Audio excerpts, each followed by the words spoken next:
deck now!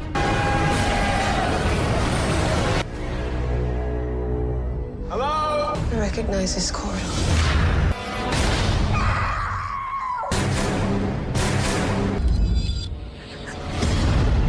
You're not me. Who are you? The story begins with Jess, who is getting ready for a boat trip with her autistic son, Tommy, and some friends. She rushes around the house, cleaning and packing while trying to get Tommy to leave. As she prepares, the doorbell rings, but no one is there. Jess later arrives at the harbor without Tommy, where her friend Greg is waiting. She also meets Victor, a troubled teenager living with Greg. Jess joins Greg's friends on the boat Triangle, the married couple Downey and Sally's friend Heather. Victor finds Jess peculiar, wondering why Tommy isn't with her since it's Saturday. Greg tells Victor not to worry and to be kind to Jess. Once at sea, a violent storm hits. While trying to reach the Coast Guard on the radio, they catch a faint distress call. The boat overturns and Heather is swept away into the ocean. The others climb onto the overturned boat and soon spot a large ocean liner, Eolus. Hopping for rescue, they board it but find no one on board. As they explore, Jess feels like she's been there before.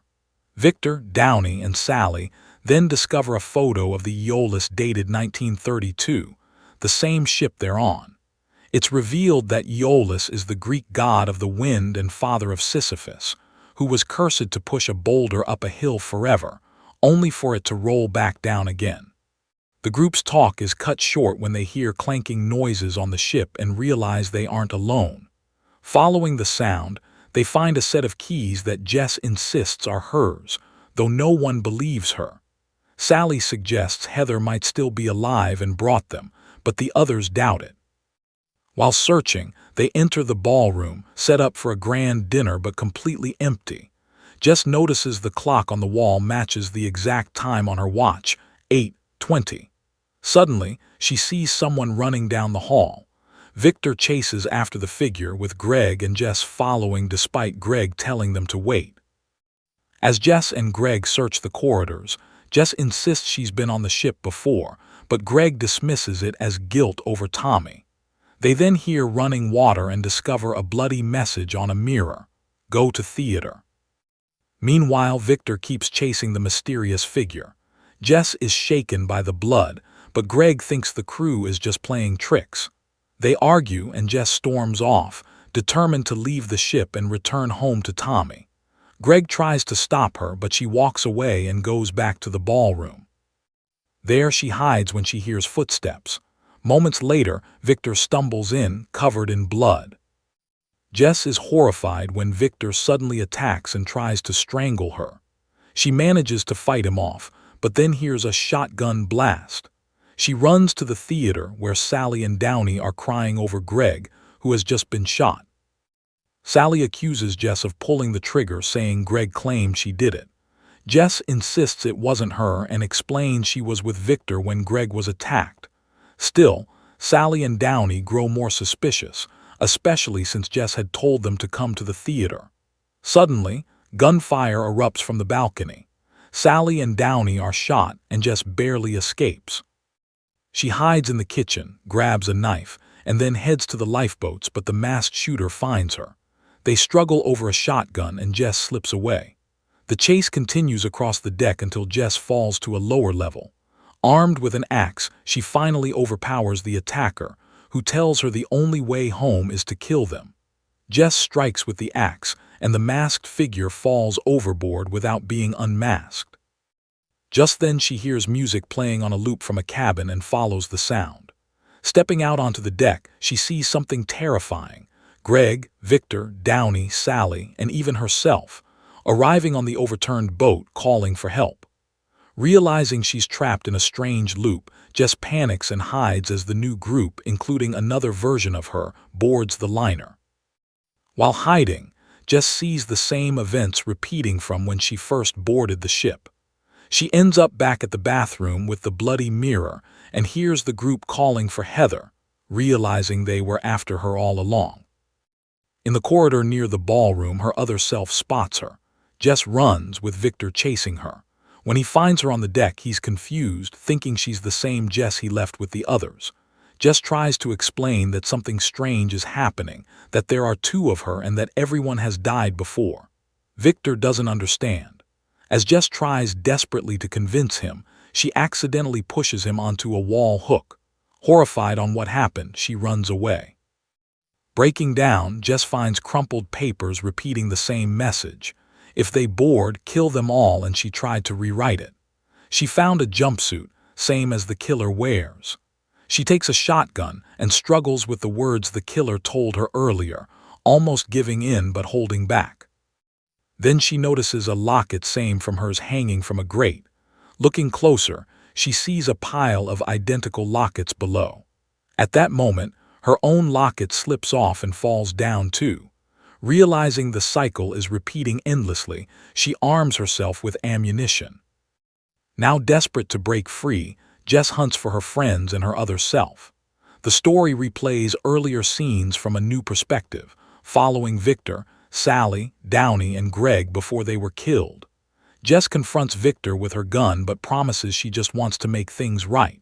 When she sees her other self entering the ballroom, she lets Victor go, then aims her weapon at the second Jess. This time, instead of strangling Jess, Victor is stunned when he sees two versions of her. Jess can't bring herself to shoot her other self and lets her escape. Relieved that Victor finally believes her, she reminds him that this has all happened before, even that he once tried to strangle her. Suddenly, a shotgun goes off.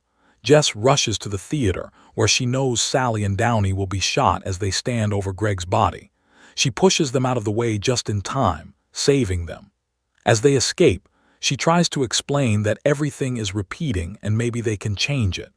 Though confused, Sally and Downey are desperate enough to listen. Jess gives them a shotgun and warns them not to trust anyone before leaving to look for Victor. Instead of finding him, she discovers a trail of blood leading to the dock. She hears gunfire and runs back. Before she can reach them, another masked version of herself tricking Sally and Downey. Despite their doubts, Downey eventually follows the imposter Jess. The real Jess tries to warn them, but the other Jess lures Sally and Downey into a cabin and stabs them. Sally manages to escape, but Downey is killed.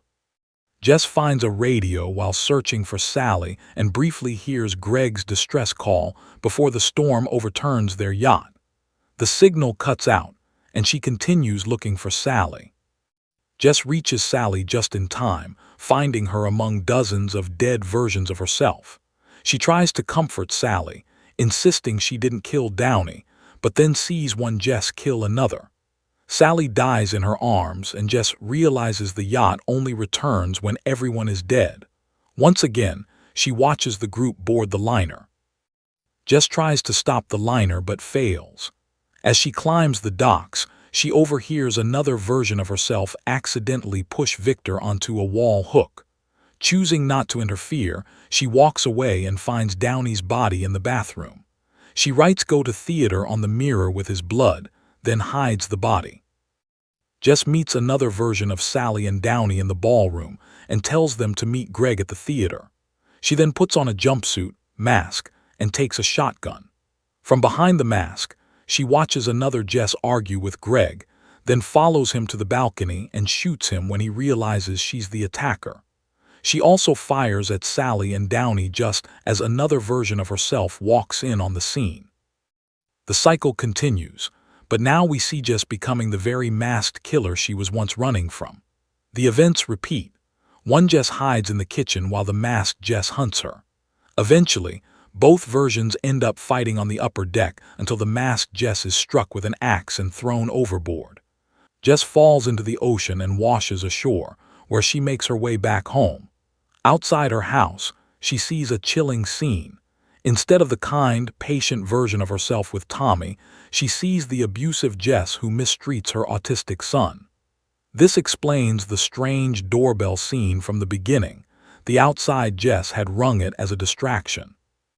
She sneaks inside, attacks the abusive Jess with a hammer, and embraces Tommy. She stuffs the dead body into a black bag, just like the one we saw at the start of the story, and loads it into the truck.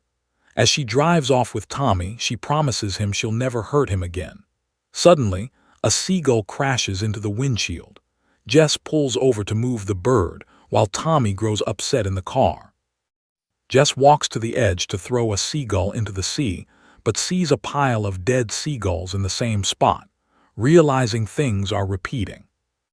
Later, while driving away, she tries to calm Tommy, but it causes a fatal crash.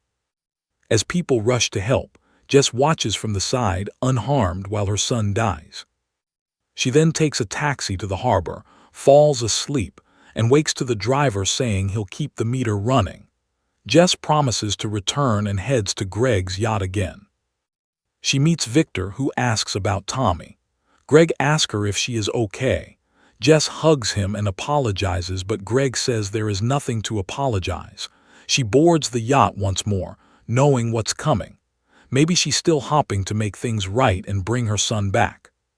And that's the end of the story. I hope you liked it. Comment down below what movies do you like us to recap next. Thank you for watching. Don't forget to like and subscribe. Until next time.